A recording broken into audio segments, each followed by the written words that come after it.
अस्सलाम वालेकुम। बेटा आज हम स्टार्ट कर रहे हैं, हमारा जो है सेकंड लास्ट टॉपिक है, ये समझ लें आप।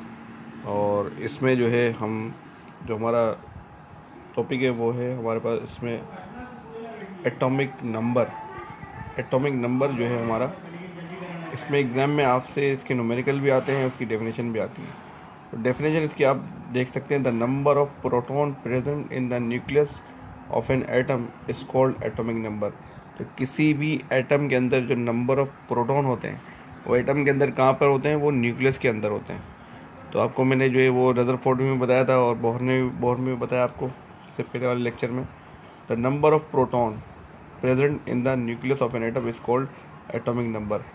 तो किसी भी एटम के न्यूक्लियस के अंदर जो नंबर ऑफ प्रोटॉन है या प्रोटॉन की जो तादाद है, जो पॉजिटिव चार्ज की जो तादाद है, उसको हम बोलते हैं एटॉमिक नंबर। एटॉमिक नंबर को जो है हम जाहिर करते हैं, it is denoted by Z. इसको हम जेड से डिनोट करते हैं। फिर फॉर एग्जांपल के तौर पे लिखा हुआ है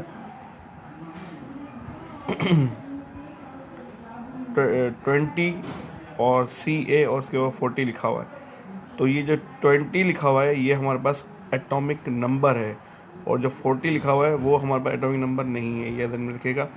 पता कैसे चलेगा? जो हमारे पास नंबर छोटा नंबर होता है वो एटॉमिक नंबर होता है। और ये एलिमेंट है CA, ये है कैल्शियम का सिंबल। कैल्शियम एटम है, इसका एटॉमिक नंबर है 20। मतलब ये है कि इसके अंदर नंबर ऑफ प्रोटॉन या प्रोटॉन की तादाद कितनी होगी? 20 होगी। तो that is atomic number is 20। इसके बाद है सेकंड हमारा टॉपिक, वो है मास नंबर। इसको हम एटॉमिक मास नंबर भी कहते हैं, मास नंबर भी हम इसको कहते हैं। इसमें यह है कि जो मास नंबर होता है, जैसे atomic number number of proton का ज़ाहिर करता है, ये मास नंबर जो है वो प्रोटॉन प्लस न्यूट्रॉन को ज़ाहिर करता है। मतलब प्रोटॉन के साथ साथ न्यूट्रॉन को प्लस कर लें तो उसका जवाब हमें बताता है। तो इसकी डेफिनेशन होती है, the sum of the number of proton and neutron present in the nucleus of an atom is called mass number. तो एटम के अंदर जो न्यूक्लियस होता है उसके अंदर जो प्रोटॉन और न्यूट्रॉन की जो तादाद होती है, उन दोनों को हम प्लस कर लें या सम कर लें या प्लस कर लें, उसको हम कहते हैं एटॉमिक मास नंबर या मास नंबर। इसको हम ज़ाहिर करते हैं, it is denoted by capital A. मतलब इसको हम ए से ज़ाहिर करते हैं। और एग्जांपल वही दी है कैल्शियम की, तो इसमें जो है 20 और ऊपर 40 लिखा हुआ है। तो इस पर जो एटॉमिक मास नंबर होता है वो हमेशा एटॉमिक नंबर से बड़ा होता है। तो 40 जो है इसमें एटॉमिक मास नंबर है। सही है। इसके बाद इसको आप थोड़ा सा रिप्रेजेंट करके आपको दिखाया गया है। इसको आप देख भी सकते हैं, जूम करके आप देखना चाहें तो जूम करके आप इसको देख भी सकते हैं। तो ये आप देख रहे हैं कि ये हमारे पास कोई भी एलिमेंट, कोई भी एक्स एलिमेंट है, कोई भी एलिमेंट है, और ऊपर हमेशा ऊपर, कभी ऊपर भी लिखा होता है, कभी नीचे लिखा होता है, कभी ये ऊपर लिखा हो, कभी ये नीचे। तो आपको पता कैसे चलेगा कि कौन सा एटॉमिक नंबर है, कौन सा एटॉमिक मास नंबर है? तो ध्यान में रखिएगा, हमेशा एटॉमिक नंबर जो है वो छोटा होता है और एटॉमिक मास नंबर हमेशा बड़ा होता है। सही है। तो ये दोनों में से ऊपर जो कहीं भी लिखा हो तो आपने देखना ये है कि जो छोटा नंबर होगा वो एटॉमिक नंबर होगा। एटॉमिक नंबर क्या होता है? जो नंबर ऑफ प्रोटॉन होते हैं, जो प्रोटॉन की तादाद हमें बताते हैं, उनको हम एटॉमिक नंबर कहते हैं। और जो एटॉमिक मास नंबर होता है वो एटम जो वो जो है वो मास नंबर जो है वो प्रोटॉन के साथ साथ हमें न्यूट्रॉन की तादाद भी बताता है। मतलब दोनों का सम बताता है हमें। तो इसको हम कहते हैं, इसको हम जाहिर करने का तरीका, कोई भी एलिमेंट होगा तो उसमें दो चीज़ें होंगी, एटॉमिक नंबर लिखा होगा और उसका एटॉमिक मास नंबर भी लिखा हुआ होगा। अच्छा, अब इसमें जो है हम करते क्या है कि अगर मिसाल के तौर पर आपको न्यूमेरिकल के अंदर एक सवाल आता है कि आपने नंबर ऑफ़ न्यूट्रॉन आपने निकालना है, तो नंबर ऑफ़ न्यूट्रॉन का फार्मूला क्या होता है? A minus Z. मतलब ये कि जो एटॉमिक नंबर है, आप एटॉमिक मास नंबर है, एटॉमिक मास नंबर को हम A से ज़ाहिर करते हैं। तो जो भी एटॉमिक मास नंबर होगा उसको हम माइनस कर देंगे एटॉमिक नंबर से। तो यहाँ पे जैसे मिसाल के तौर पे ये कैल्शियम लिखा हुआ है, तो कैल्शियम का जो एटॉमिक नंबर है, एटॉमिक नंबर जो है उसको अगर हम देखें तो एटॉमिक नंबर हमारे पास उसका Z जो है वो कितना आ रहा है? हमारे पास Z आ रहा है 20, और A कितना आ रहा है हमारे पास? क्या आ रहा है? 40। तो अगर हम A को Z से माइनस कर दें या 40 को 20 से माइनस कर दें तो आप देख सकते हैं। अब मिसाल के तौर पर माइनस करते हैं तो 40 माइनस 20,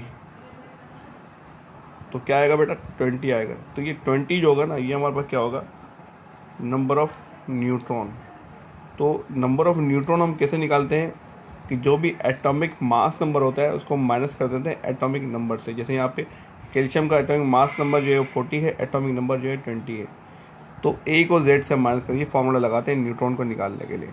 अगर इसी के हमें प्रोटॉन निकालने हैं तो जो भी जेड होगा वही इसका प्रोटॉन होगा। अब जेड इसमें कितना है, 20, तो इसके नंबर ऑफ प्रोटॉन जो है वो कितने होंगे, 20 होंगे। सही है बेटा, क्लियर हुई बात।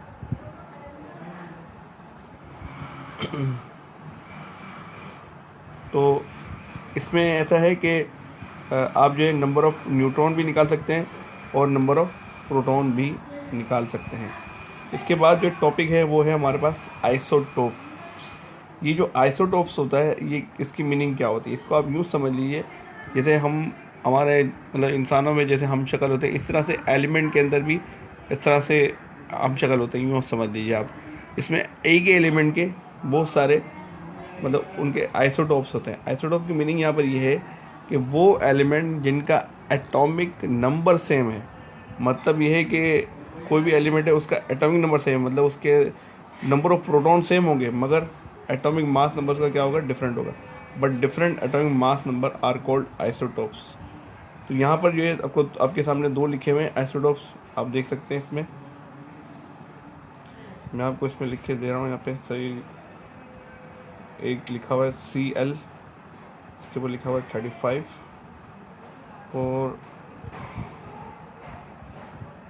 और ये 17, और एक दूसरा Cl है उसका ये 17 है और ऊपर लिखा हुआ है 37। तो दोनों का जो एटॉमिक मास नंबर है वो दोनों सेम है। देखिए इनका इसका एटॉमिक नंबर 17 है, इसका भी एटॉमिक नंबर 17 है, मगर इन दोनों का एटॉमिक मास नंबर डिफरेंट है। ये 35 है, ये 37 है। तो मतलब ये है कि दोनों के जो है वो नंबर ऑफ़ न्यूट्रॉन में फ़र्क है। अगर हम दोनों को माइनस करते हैं, मतलब 35 में से 17 करेंगे तो हमारे पास इसके न्यूट्रॉन अलग आएंगे, इसके न्यूट्रॉन हमें अलग आएंगे। दोनों में न्यूट्रॉन में फ़र्क है और दोनों के एटॉमिक नंबर सेम है, दोनों के प्रोटॉन सेम है, मगर नंबर ऑफ़ न्यूट्रॉन में फ़र्क है, जिसकी वजह से ऐसा होता है कि ये हमारे दोनों ये Cl किसका सिंबल है बेटा, क्लोरीन का। तो ये दोनों क्लोरीन के आइसोटोप्स हैं, ये दोनों। सही है। आइसोटोप का मतलब ये होता है कि जिनका एटॉमिक नंबर सेम होगा मगर एटॉमिक मास नंबर डिफरेंट होगा, जैसे आप यहाँ पे देख सकते हैं। इसके बाद जो है मज़ीद इसको आपको दिखाते हैं इसमें दूसरी स्लाइड में। Atom with the same number of proton but different number of neutron. Isotope की ये डेफिनेशन भी आप लिख सकते हैं कि एटम उन एटम के जो है नंबर ऑफ प्रोटॉन सेम होते हैं मगर उसके नंबर ऑफ न्यूट्रॉन जो है वो डिफरेंट होते हैं। Atom of the same element atomic number with different atomic mass number, वही डेफिनेशन जो पीछे बताई थी आपको। इसमें क्लोरीन के दो आपको दिखाए गए आइसोटोप्स, इनके एटॉमिक नंबर सेम है और एटॉमिक मास नंबर डिफरेंट है। इसी तरह से हमारे पास ये हाइड्रोजन के आइसोटोप्स हैं। अब हाइड्रोजन के आइसोटोप्स आप देख रहे हैं, इसमें जो पहला आइसोटोप है, हाइड्रोजन के 3 आइसोटोप आपको नज़र आ रहे हैं। ये प्रोटियम है, फिर है ड्यूटेरियम, फिर है ट्राइटियम। इन तीनों आइसोटोप के अंदर आप देख सकते हैं कि इसके अंदर एक प्रोटॉन है, एक इलेक्ट्रॉन है। इसके अंदर एक प्रोटॉन है, एक इलेक्ट्रॉन है और एक न्यूट्रॉन है। इसमें एक प्रोटॉन है, एक इलेक्ट्रॉन है, मगर इसमें न्यूट्रॉन 2 हैं। तो आप देखते हैं कि ये पहला वाला जो है इसमें न्यूट्रॉन नहीं है, ये ध्यान में रखिएगा। ये जो पहला वाला होता है, ये जो पहला जो इसका आइसोटोप है, इसके न्यूट्रॉन इसमें नहीं होते, 0 न्यूट्रॉन होते हैं। अच्छा, तो माइनस करेंगे तो आपको पता चल जाएगा। जैसे एटॉमिक नंबर में से एटॉमिक मास नंबर को माइनस करेंगे तो इसमें आएगा 1 - 1 करेंगे तो 0 आएगा। इसमें 2 - 1 करेंगे तो 1 आएगा, तो इसलिए इसमें न्यूट्रॉन 1 होता है। इसमें जो है आप 3 - 1 करेंगे तो 2 आएगा। एटॉमिक मास नंबर को आप एटॉमिक नंबर से माइनस करेंगे तो इसका एटॉमिक मास नंबर 1 है, इसका एटॉमिक मास नंबर 2 है, इसका एटॉमिक मास नंबर 3 है, मगर तीनों का एटॉमिक नंबर सेम है। तीनों का एटॉमिक नंबर कितना होता है आपको पता है, हाइड्रोजन का एटॉमिक नंबर 1 होता है। तो तीनों का एटॉमिक नंबर सेम है मगर एटॉमिक मास नंबर डिफरेंट है। सही है बेटा। तो इसका एटॉमिक मास नंबर जो है वो 1 है, इसका एटॉमिक मास नंबर 2 है, इसका एटॉमिक मास नंबर 3 है। अच्छा, ये प्रोटियम को हम जो है सिंपल हाइड्रोजन भी कहते हैं, ये सिंपल हाइड्रोजन भी कहलाता है। अगर मैं कहूँ हाइड्रोजन तो इसका मतलब सिंपल हाइड्रोजन, और अगर मैं कहूँ ड्यूटेरियम तो ये हैवी हाइड्रोजन भी कहलाता है। इसको हम हैवी हाइड्रोजन भी कहते हैं। ये जो ड्यूटेरियम लिखा हुआ है इसका दूसरा नाम है हैवी हाइड्रोजन, और ये कहलाता है रेडियो एक्टिव हाइड्रोजन। ये ट्राइटियम जो है ये रेडियो एक्टिव हाइड्रोजन होता है। मतलब ये कि इसके अंदर से रेडिएशन इमिट हो रही होती है, तो इसलिए इसको रेडियो एक्टिव हाइड्रोजन भी कहते हैं। अच्छा, इन तीनों के अंदर जो है मिकदार, इनकी तीनों में जो परसेंटेज है, सबसे ज़्यादा परसेंटेज जो है वो प्रोटियम की होती है, सबसे ज़्यादा, सही है, 99% होती है। तकरीबन 1% के अंदर ये आते हैं, मतलब इसमें ये तो बहुत ही कम परसेंटेज में होता है, ये थोड़ी सी ज़्यादा में होता है, मतलब 1% के अंदर ये दोनों आ रहे होते हैं। तकरीबन 99% तो यही होता है हाइड्रोजन। अगर हम कहते हैं हाइड्रोजन तो इसका मतलब है कि तीनों आइसोटोप उसमें मौजूद हैं, मगर उनकी मिकदारें अलग अलग हैं। तो ज़्यादा मिकदार में ये होता है, इसलिए तो हम आमतौर पर उसको प्रोटियम कंसीडर ही कर रहे होते हैं। ये इसके बाद जो आपको दिखाए गए हैं का जो है कार्बन के आइसोटोप्स देख सकते हैं, सही है। इसका एटॉमिक मास नंबर जो 12 है, इसका एटॉमिक मास नंबर 3 है, 13 है, इसका एटॉमिक मास नंबर 14 है। तो एटॉमिक नंबर तीनों का सेम है, एटॉमिक नंबर तीनों का जो है 666 है। तो अगर आप 12-6 करें तो 6 न्यूट्रॉन आएंगे, 13-6 करेंगे तो 7 न्यूट्रॉन आएंगे, 14-6 करेंगे तो 8 न्यूट्रॉन आएंगे। तो ये बेटा आपके कार्बन के आइसोटोप्स हैं। और फिर अब ये तो टॉपिक हो गया हमारे पास एटॉमिक नंबर और एटॉमिक मास नंबर, और फिर इसके बाद जो है हमारा आइसोटोप। अब ये जो है हमारा लास्ट टॉपिक है, इसको थोड़ा सा आप देख लें। इसके बाद हमारा ये चैप्टर नंबर 3 जो है वो क्लोज हो जाएगा। अच्छा, अब इसमें ये क्या बताता है कि बोहर ने हमें बताया कि the Bohr model of the atom. इसमें हम, ये हमारा जो टॉपिक है ये है इलेक्ट्रॉनिक कन्फिग्रेशन का, सही है। तो इसने हमें बताया कि जो इलेक्ट्रॉनिक कन्फिग्रेशन की मीनिंग ये है कि एटम के अंदर जो शेल हैं या जो ऑर्बिट हैं, जो हमें बोहर ने बताए थे, ऑर्बिट सर्कुलर ऑर्बिट बताए थे उसने हमें।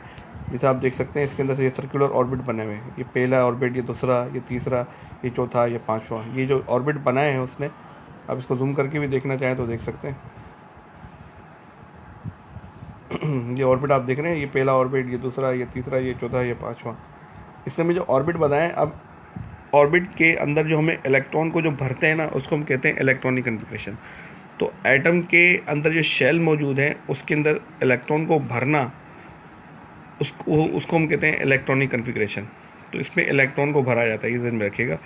अच्छा, अब इलेक्ट्रॉन को किस तरीके से भरा जाता है या किस फार्मूले के तहत भरा जाता है, वो फार्मूला जो है मैं यहाँ पे लिख रहा हूँ। वो फार्मूला है 2n²। ये 2n² का फार्मूला है, सही है। अब इसमें हम अगर मिसाल के तौर पर, ये जो n है ये है नंबर ऑफ शेल, कि किस शेल में आप कितने इलेक्ट्रॉन आप में भर रहे हैं। तो ये maximum number of electron in any shell, मतलब किसी भी शेल के अंदर जो ज़्यादा से ज़्यादा मिकदार आएगी इलेक्ट्रॉन की, वो हम इस फार्मूले से निकालेंगे। मिसाल के तौर पर आप निकाल रहे हैं पहले शेल का, तो n की वैल्यू यहाँ पर पुट करेंगे आप 1, इसमें n की वैल्यू 1 पुट करेंगे तो आप देख सकते हैं इक्वेशन जो है यूँ बन जाएगी। तो 1 का स्क्वायर 1 होता है, तो 2 इंटू 1, 2 इंटू 1 कितना आएगा बेटा, 2 इंटू 1 कितना आएगा 2। तो 2 इंटू 1 जो है हमारे पास 2। तो पता ये चला कि अगर हम n की वैल्यू 1 पुट करेंगे तो इसके अंदर जो है,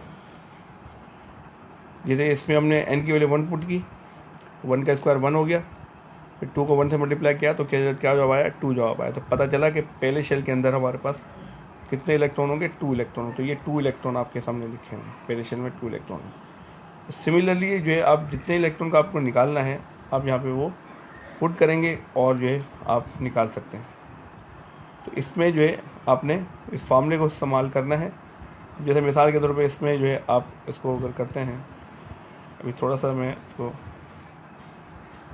ऊपर लिखता हूँ, जैसे ये 2n²। अगर आपको इसमें जो है वो सेकंड शेल का निकालना है तो n की वैल्यू कितनी पुट करेंगे बेटा, इसमें 2 पुट करेंगे और 2, फिर ये आ जाएगा 2 का स्क्वायर, और 2 का स्क्वायर क्या होता है, 4 होता है, और 2 को हम 4 से मल्टीप्लाई करेंगे, सही है।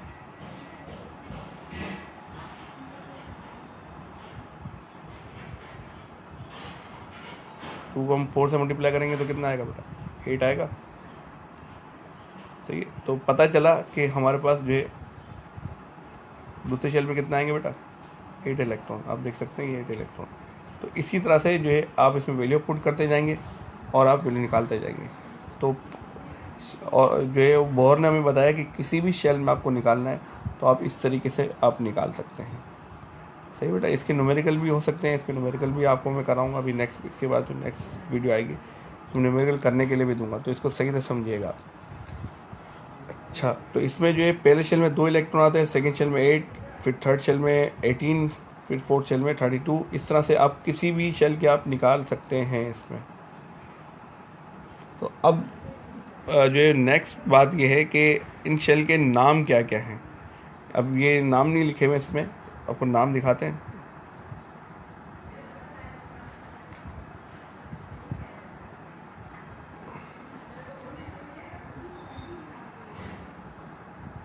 नाम आपको मैंने पहले भी बताया था कि जो है हमारे पास जो शेल के नाम है वो के से स्टार्ट होते हैं। तो यहाँ पे चार्ट के अंदर जो है आप देख सकते हैं यहाँ पे K L M N O P, इस तरह से अब यहाँ से के से स्टार्ट करेंगे, फिर ये बढ़ते चले जाएंगे, जितने शेल होंगे ये उतनी अल्फ़ाबेटिकल ऑर्डर चलते जाएंगे। मतलब के से भी आपने अल्फ़ाबेट पढ़ने, K L M N O P यूँ चलेगा, सही है। तो अब यहाँ पे जो है ये नेक्स्ट स्लाइड है, इसमें आपको बताया गया है कि जब आप इलेक्ट्रॉन को इलेक्ट्रॉनिक कन्फिग्रेशन कर रहे होंगे तो इसको भरने का तरीक़ेकार क्या होगा।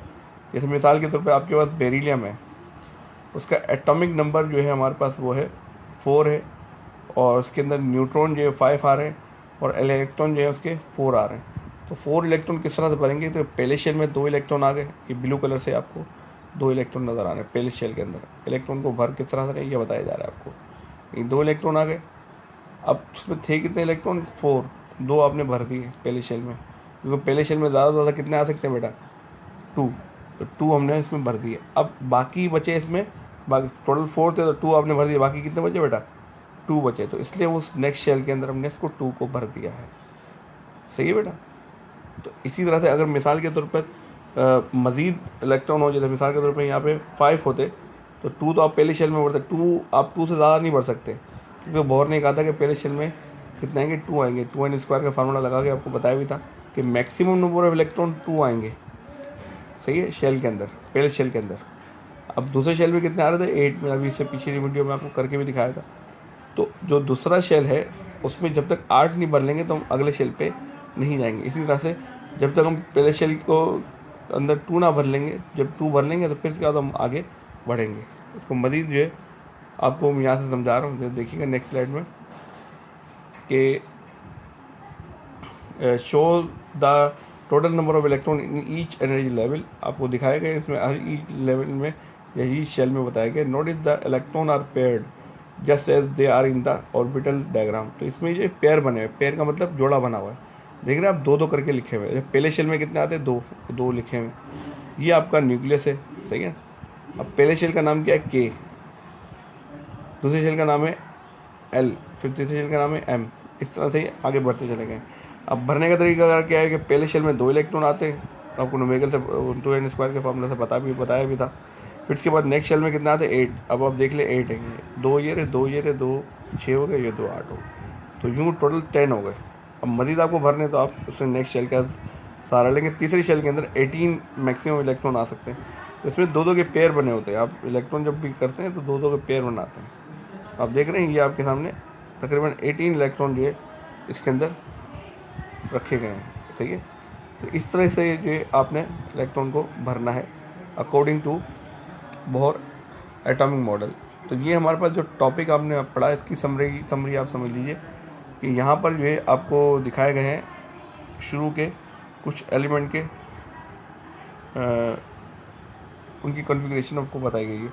अब जैसे पहला एलिमेंट है हाइड्रोजन, उसका सिंबल H है, एटॉमिक नंबर उसका 1 है, उसमें न्यूक्लियस, उसमें प्रोटॉन 1 है, न्यूट्रॉन 1 भी नहीं है उसके अंदर, आपको मैंने बताया था, और इसके अंदर इलेक्ट्रॉन 1 है। तो इलेक्ट्रॉन है कि तो पहले शेल में भर गया, पहले शेल कौन सा, के में 1 इलेक्ट्रॉन भर दिया। फिर दूसरा एटम स्टार्ट होता है, वो है हीलियम, उसका एटॉमिक नंबर है 2, उसमें उसके प्रोटॉन 2 हैं, उसमें न्यूट्रॉन 2 हैं, और उसमें इलेक्ट्रॉन भी 2 हैं। तो 2 इलेक्ट्रॉन उसने भर दिए, पहले शेल में 2 इलेक्ट्रॉन आएंगे।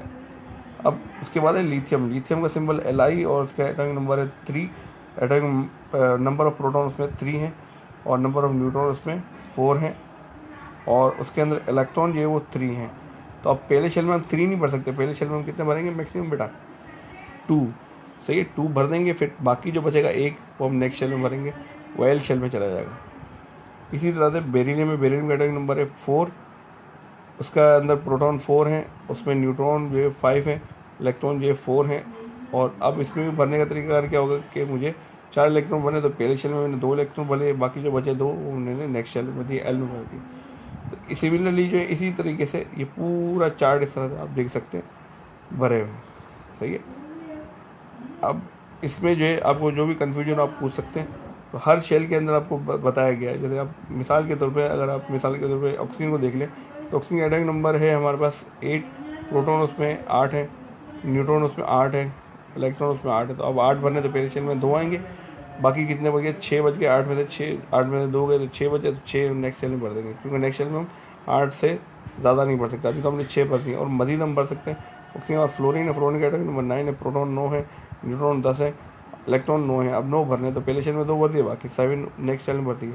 अब ये टोटल 9 हो गए। इसी तरह से हम नियॉन को देखते हैं। नियॉन के अंदर एटॉमिक नंबर 10 है, प्रोटॉन 10 है, न्यूट्रॉन भी 10 है, इलेक्ट्रॉन भी 10 है। अब 10 है, पहले शेल में 2 इलेक्ट्रॉन आएंगे, बाकी जो बचेंगे वो हम नेक्स्ट शेल में डालेंगे, वहाँ हुए 8।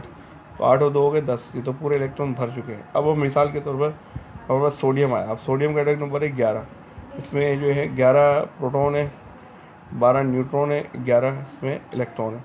तो अब 11 इलेक्ट्रॉन है, तो पहले शेल में हमने 2 इलेक्ट्रॉन भर दिए के में। फिर इसके बाद जो है हमने 8 भर दिए। अब 8 और 2 हो गए 10, अभी भी 1 इलेक्ट्रॉन लेता है, तो 8 से ऊपर हम भर नहीं सकते सेकंड शेल में, एल में।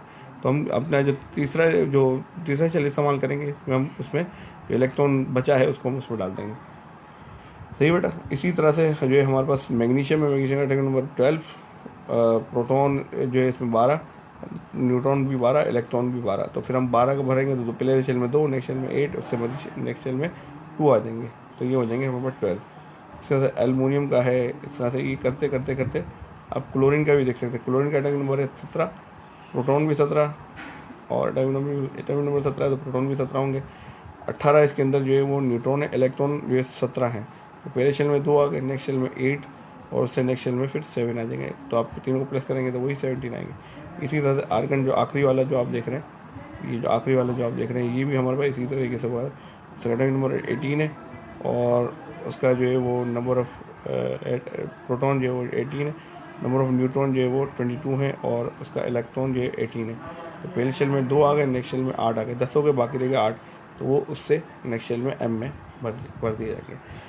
सो बेटा कोई सवाल वगैरह, और बेटा आप सारी वीडियोस देखें। आप लोग कोई वीडियोस जो कोई देख रहा है कोई नहीं देख रहा, बेटा ये आप लोगों के लिए ऑनलाइन क्लास मैंने स्टार्ट किया। अगर आप नहीं देखोगे तो आपका लॉस होगा, क्योंकि फिर क्लास में जब आप आओगे जनवरी के बाद तो ये आपको काम करके आना होगा, फिर आपको समझ में आए नहीं आए फिर मसला होगा आप लोगों के लिए।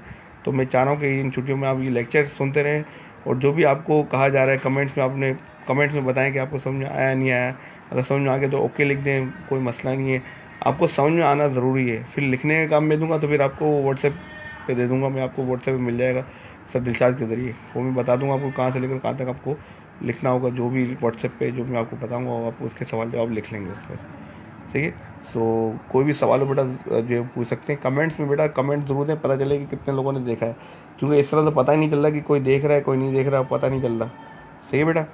सो जो है वो जो भी सवाल हो आप पूछ सकते हैं। So that is all for today. Thank you.